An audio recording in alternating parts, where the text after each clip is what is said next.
دوستو پچھلے ایک دو دن سے لگاتار سوشل میڈیا پلیٹ فارمز پر روس اور یوکرین کی جنگ سے جڑے ہوئے کچھ خاص فوٹوز اور ویڈیوز بڑی تیزی کے ساتھ وائرل ہو رہے ہیں۔ ان وائرل ہونے والے فوٹوز اور ویڈیوز میں یہ صاف طور پر دیکھا جا سکتا ہے کہ ایک اسپیشل فورس کے جوان یوکرین کے جنگل میں نماز ادا کر رہے ہیں۔ نہ صرف نماز بلکہ کچھ ویڈیوز تو ایسی بھی وائرل ہوئی ہیں کہ جس میں یہ بھی دیکھا گیا ہے کہ نماز پڑھنے سے پہلے یہی آرمی کے لوگ اذان بھی دے رہے تھے۔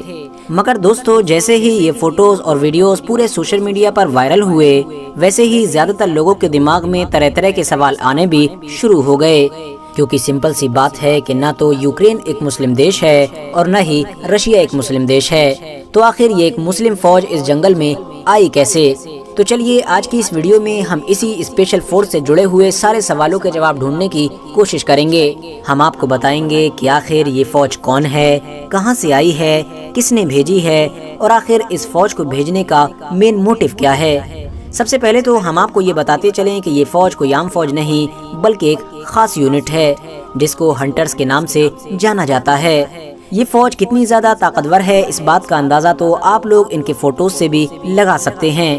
اس کے علاوہ بات کریں اگر یہ فوج کس دیش کی ہے تو آپ کو بتاتے چلیں کہ اس فوج کا تعلق چیچنیا کے علاقے سے ہے۔ چیچنیا ایک ایسا علاقہ ہے کہ جو ایسٹ یورپ میں بالکل رشیا کے بارڈر پر ہی موجود ہے اور رشیا کی گورنمنٹ کی طرف سے ہی اس کو کنٹرول کیا جاتا ہے۔ آپ کو بتاتے چلیں کہ اس چھوٹے سے علاقے میں رہنے والی زیادہ تر آبادی مسلمانوں کی ہے۔ چیچنیا نام سے مشہور اس چھوٹے سے علاقے کا جو ہیڈ ہے، یعنی جو اس پورے علاقے پر راج کرتا ہے، اس انسان کو رمضان قادیروف کے نام سے جانا جاتا ہے۔ مجھے امید ہے کہ آپ لوگوں نے اس انسان کی تصویر سوشل میڈیا کے کسی پلیٹ فارم پر پہلے بھی دیکھی ہوگی۔ اس علاقے میں رہنے والے لوگوں کو ایتہاسک طور پر بہادر لڑاکوں کے طور پر بھی جانا جاتا ہے۔ یہی وجہ ہے کہ آج کے دور میں چیچنیا کے پاس وہ اسپیشل فورس موجود ہے کہ جو شاید رشیا کے پاس بھی موجود نہیں ہے، بلکہ کہا تو یہ بھی جاتا ہے کہ اس طاقتور فوج کو تیار کرنے میں پوری طرح سے پوتن کا ہی ہاتھ ہے، یعنی پوتن نے ہی پوری طرح سے اس فوج کو ٹریننگ دلوائی ہے۔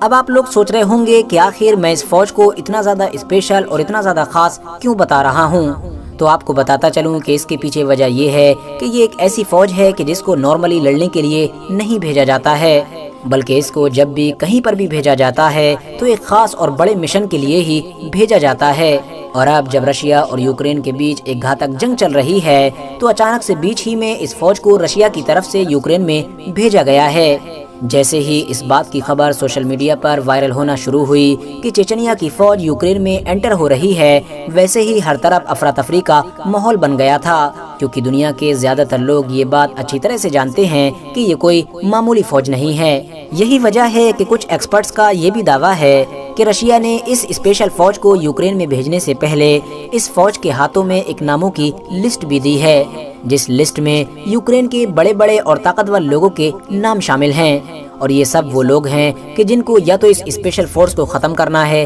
یا پھر زندہ اریسٹ کرنا ہے۔ آپ لوگ اس فوج کی طاقت اور اس کی اہمیت کا اندازہ اس بات سے بھی لگا سکتے ہیں کہ یوکرین کے پریزیڈنٹ نے خود ایک انٹرویو میں اس فوج کا ذکر کیا ہے اور کہا ہے کہ رشیا کا اب سب سے مین اور سب سے بڑا ٹارگٹ میں ہوں، اور مجھ کو ختم کرنے کے لیے رشیا نے اپنے سب سے بڑے ہتھیار بھی بھیج دیے ہیں۔ یعنی ان کا اشارہ پوری طرف سے ہنٹرز کی طرف تھا۔ ان کا ماننا تھا کہ ہنٹرز مجھ کو ہی ٹارگٹ کرنے کے لیے آ رہے ہیں۔ اس فوج کے چیچنیا سے نکلنے سے پہلے ہی چیچنیا کے ہیڈ یعنی رمضان کا بھی ایک ویڈیو سوشل میڈیا پر وائرل ہوا تھا، جس میں وہ صاف طور پر یہ کہہ رہے تھے کہ وہ رشیا اور اپنے سپریم لیڈر یعنی پوتن کی مدد کے لیے یوکرین میں اپنے 70,000 اسپیشل فوجی بھیج رہے ہیں۔ رشیا کو کسی بھی حال میں وہ جھکنے نہیں دیں گے اور یوکرین کو ہر حال میں جھکنا ہی ہوگا۔ فی الحال دوستو آج کی اپنی ویڈیو کو ہم یہیں پر ختم کرتے ہیں۔ ویڈیو پسند آنے پر نہ صرف ویڈیو کو لائک کریں بلکہ اپنے فرینڈز کے ساتھ بھی ضرور شیئر کریں، اور اسی طرح کی نالجبل اور ہسٹوریکل ویڈیوز ہمیشہ دیکھنے کے لیے ہمارے اس چینل کو سبسکرائب کر کے ساتھ ہی میں بیل آئیکن کو بھی پریس کر دیں۔